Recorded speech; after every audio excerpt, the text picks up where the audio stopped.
episode of Full Deck Installation.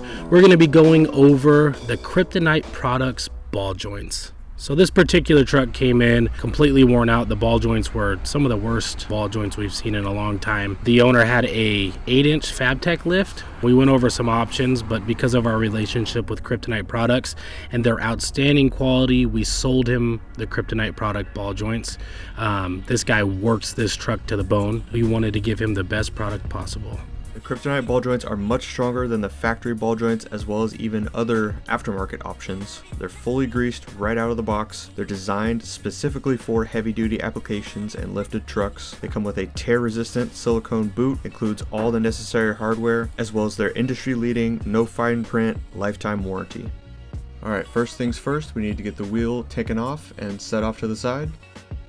Next up, we need to remove the brake caliper using a 21mm and a breaker bar. We're removing the caliper and caliper bracket as a whole piece, and we'll set it off to the side using a brake caliper hook. And they are made of steel, so they'll hold a brake caliper and brake caliper bracket just like this one, no problem. We will put a link to these hooks in the description. Now go ahead and remove the rotor. Now you can either remove the ABS sensor from the wheel bearing itself and then hang it up out of the way, or you can disconnect it from above so that it comes with the knuckle as one piece. If the brake line is connected to the back of the knuckle on the back side, make sure to remove that as well. Now using a 36mm socket, we're going to remove the axle nut. Next, remove the cotter pins for where the knuckle is connected to the upper control arm as well as the lower control arm. Next, remove the nut that connects the tie rod to the knuckle. And give it a few taps right on the end to pop it out. At this point, if you are not making a lot of racket undoing these bolts, you should probably call one of your best buddies over. We learned here at the shop that having a buddy involved, giving him your mind power, helps us a ton. Here, Nate called me over. I just wanted to really focus and help get this bolt off quicker. Next, we're going to loosen up the nut on the lower side of the knuckle, but spin it back on a few threads for this next step. As you can tell from the gouging tear in the CV boot, these axles were completely blown. So during installation, we did do CV axles. You may or may not need to, but it's a perfect time to inspect your CV boots and your axles. And with a few gentle taps on the knuckle, it should pop off. Wang, pow, pap! Wang, pow, pap! If you don't hit it in that particular order, you may have a hard time getting the knuckle off. Now remove the lower nut completely. Now you won't need to remove the axle, but we obviously did because we were replacing it anyway, so it makes it a little bit easier for us to get it off. You'll just need to slip the axle out of the knuckle as you're pulling it off. You may also need to lightly tap on the end of the axle to get it to come out of the knuckle as well. Now with a couple of jack stands supporting the lower control arm, start to hammer out the lower ball joint. This will take some time and a lot of effort, and eventually it will push all the way through. You can use a ball joint press, but we have found that this method is much more effective. It also makes it a nice stress reliever and take out a little bit of aggression.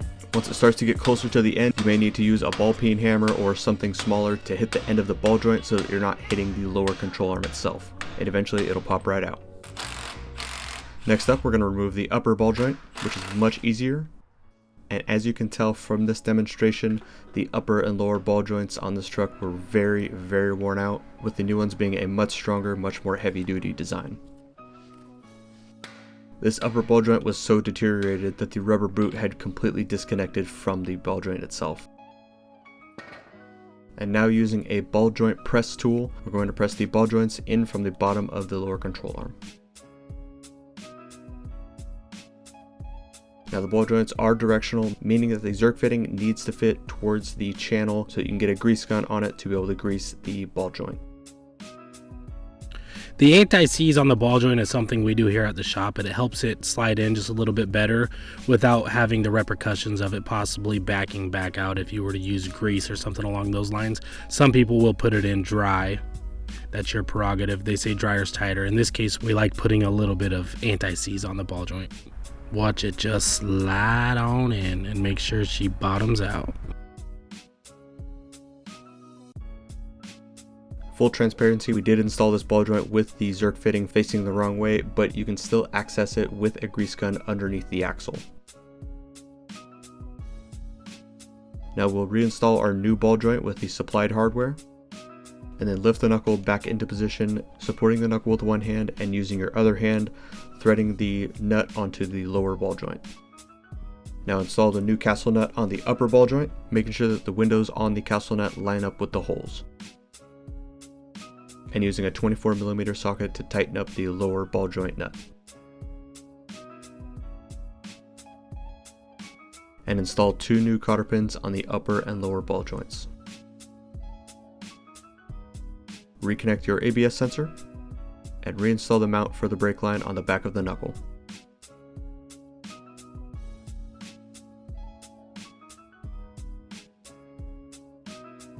Now reinstall your rotor as well as your brake caliper and caliper bracket, using 2 lug nuts to hold on the rotor to keep it tight against the hub.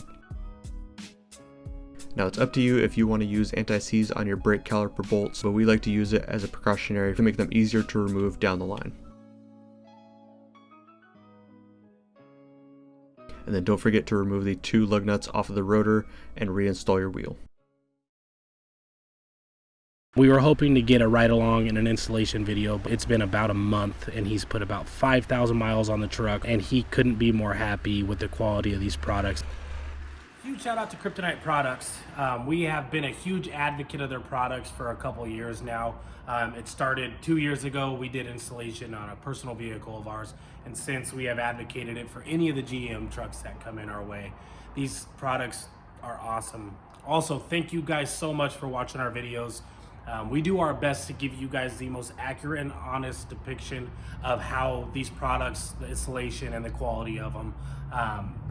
Please don't forget to like, subscribe, comment, tell us how you feel, what we can do better, and what you like about our videos. We're aiming to put the best content we can possibly put out right now. We couldn't do it without you guys. Thank you so much for watching. Until the next video, stay tuned.